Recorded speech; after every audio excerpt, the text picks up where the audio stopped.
Like you, I'm a proud and avid supporter of Planned Parenthood.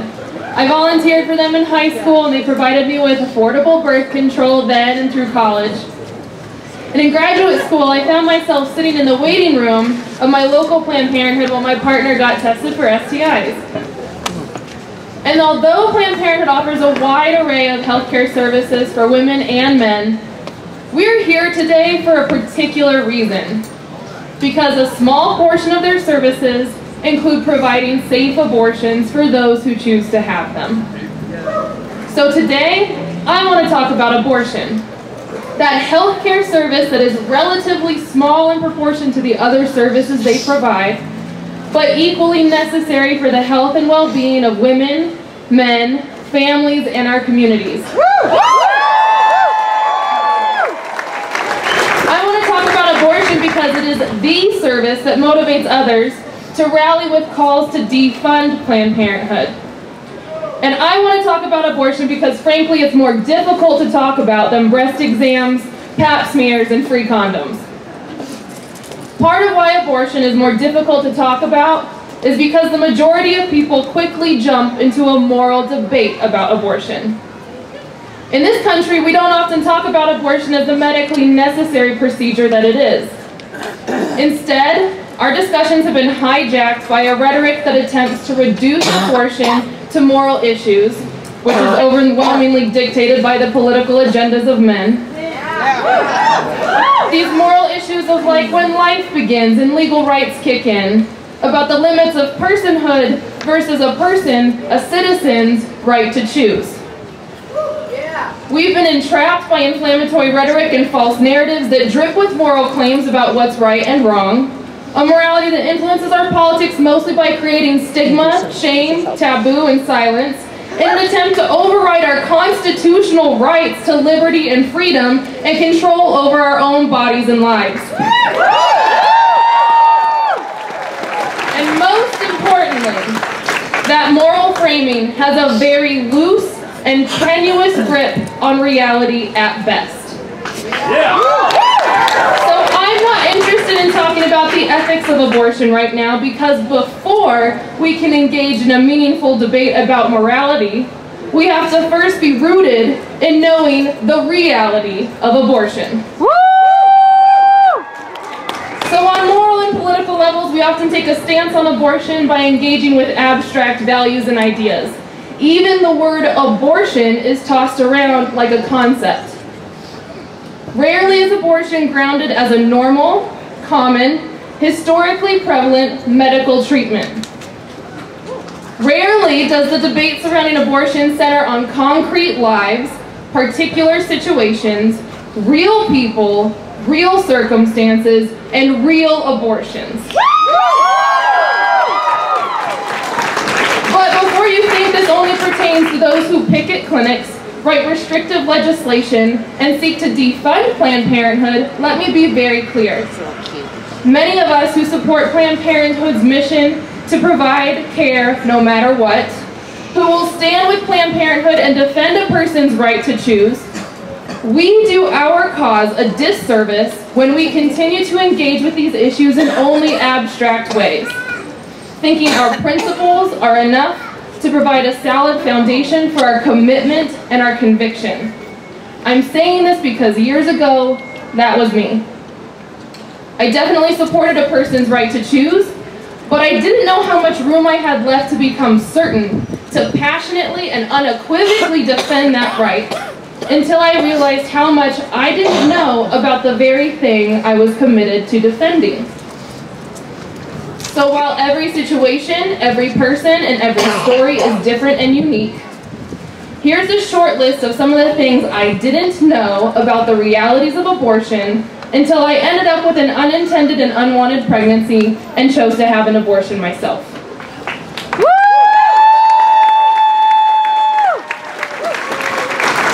First, I didn't know the clinic I had waited in a couple years prior had been shut down by the time I would need it, even though I lived in a central Pennsylvania college town with a student population of over 40,000 students hours away from the nearest major cities.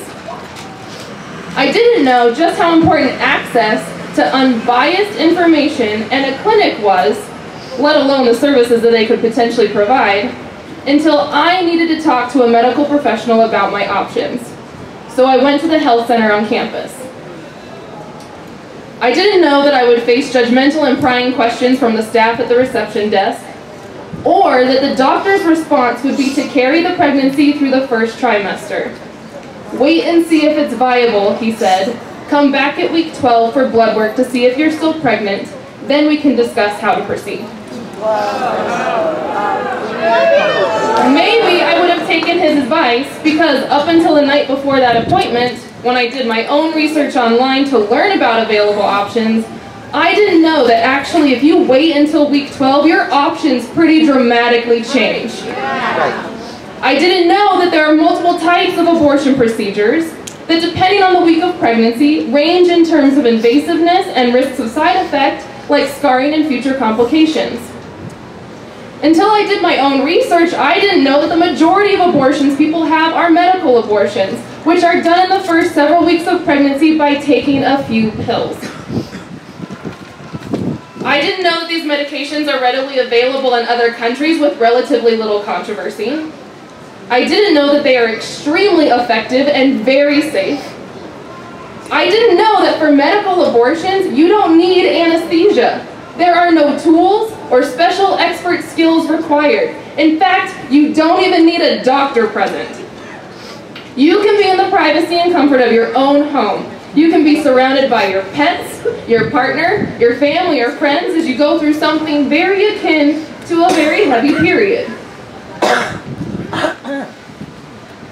No baby parts fall out of you because there's not a baby inside of you that early in a pregnancy.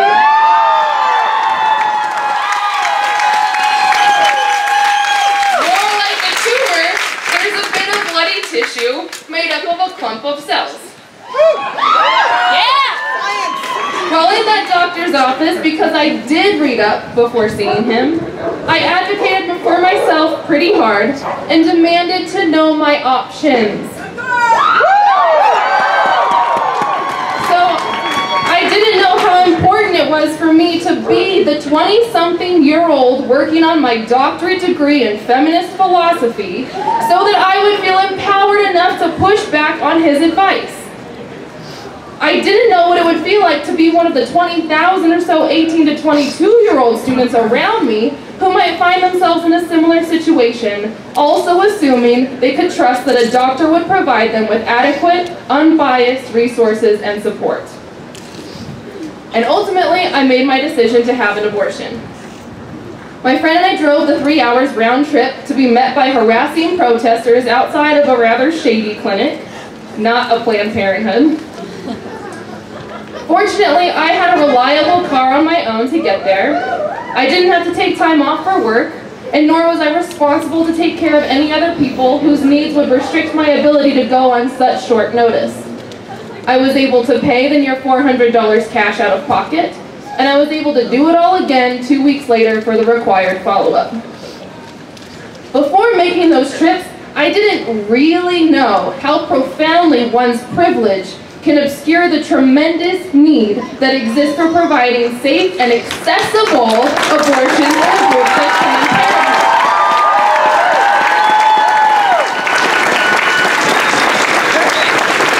Only a thick veil of privilege could prevent one from being appalled at the hundreds of regulations put in place over the last several years to purposefully limit access to abortion services, which especially affect low-income women and families.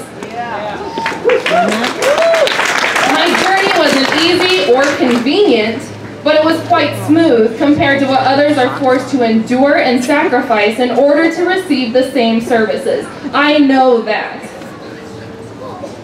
But I also didn't know the diversity of people who might make the decision to have an abortion. In the waiting room, we were very aware of one another as we sat in such a small space, which also meant that there was very little privacy. We learned each other's names because they got called out over the loudspeaker, and we could hear one another's conversations. There were twin sisters who both took the pills. Some women like me brought their support system with them in the form of a friend. Some people were alone, maybe because they didn't want anyone to know. There were couples, there were married couples, and there were even married couples with children. There were people who may have struggled to come up with the funds out of pocket, and there were people who looked like they were just taking a day of sick leave from their corporate jobs.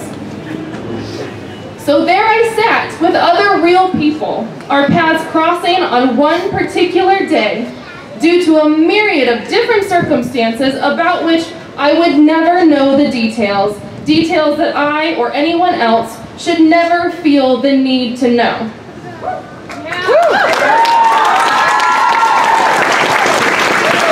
And being in that space helped me put memorable human faces behind my conviction that the only people qualified to make a decision about whether someone should get an abortion are the people who seek them for themselves.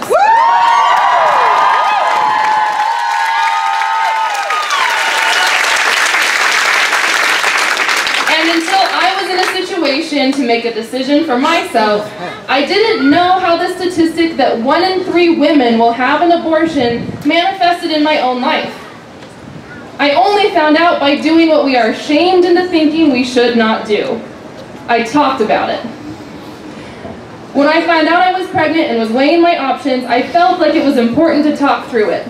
Not just with my closest friends, with pretty much everyone I encountered. I called multiple family members, all of my friends. I told my potential business partner at the time, and I even talked with my professors and my faculty advisors. Considering that my other option was to carry the pregnancy to term, have a baby, defend my dissertation, move back to Idaho to live with my family as a single mom, talking about it with people in my life was the second best decision I made during that whole process. Choosing to have an abortion was clearly the first.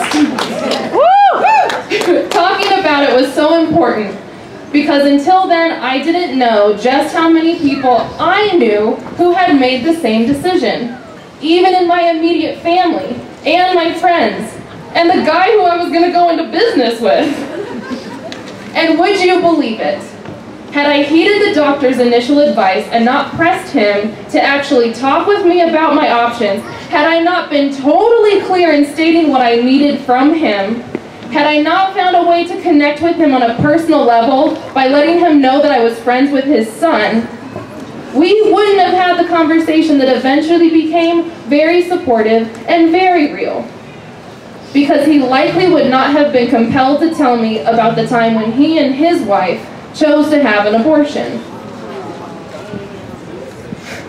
So who would have thought that the first person to share their experience of abortion with me would be a man?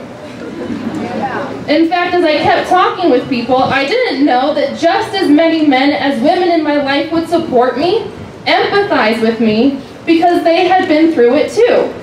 Honestly, I didn't really know the extent to which safe, legal, and affordable abortion directly impacts men. But it makes sense. I saw men in the clinic sitting next to their partners. If 1 in 3 women have an abortion at some point in their life, there are likely almost as many men who have had to consider the available options too, who have processed feelings and concerns and goals, who have witnessed the clinics and all the people who go there, including themselves, and may have sat beside their partner or friend through an abortion, which means that there are a lot of men who have come as close to first-hand experience with realities of abortion as you can get without it directly involving your own body.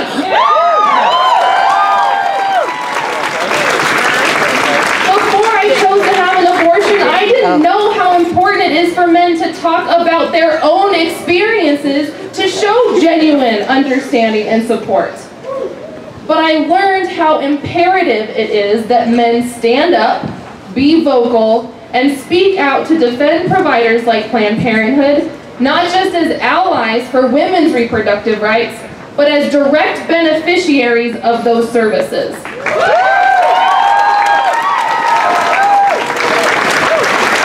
Having an abortion didn't just help me live the life I want, continue to pursue my goals, and do meaningful work that helps others.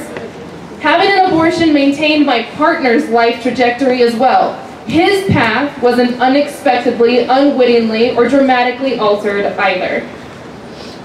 So men must stand up and speak out on behalf of the women they know and love, and on behalf of themselves too.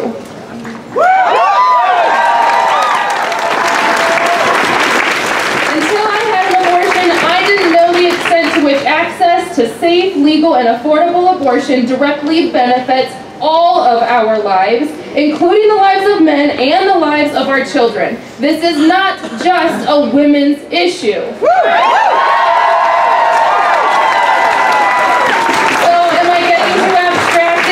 I need to make it concrete?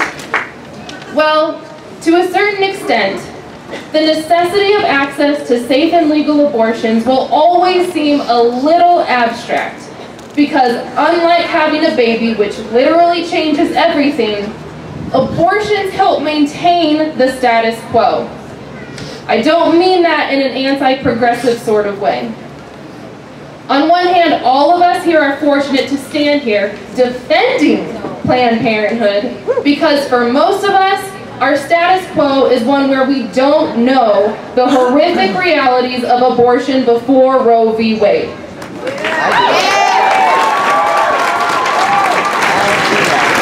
On a collective level, we are fighting to preserve our existing rights and resources so that we never go back to those times of extreme danger, violence, risk, and mortality.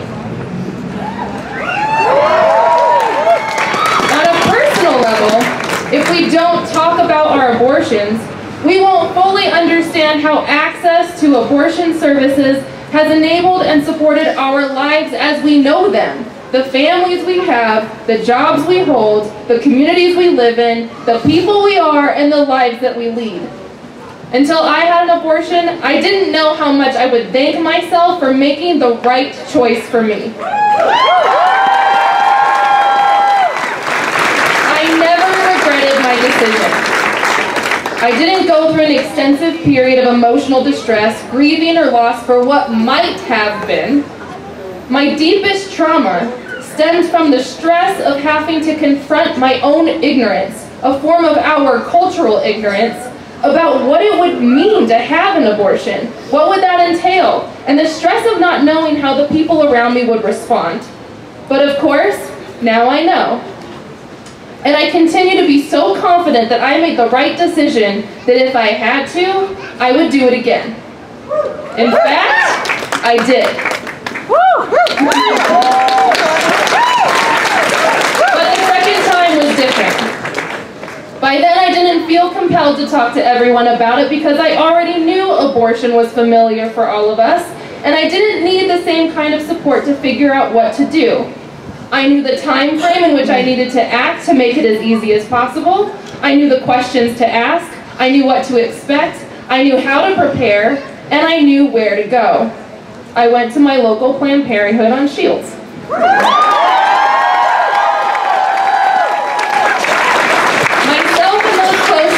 Are far better off because of those decisions. My life has continued just as it has, with love, joy, pride, and confidence, without regret or a burden of shame. And it's in large part thanks to people like you and those at Planned Parenthood who have fought for decades, near century, to protect our right to choose our paths and make life as we know it possible. Thank you.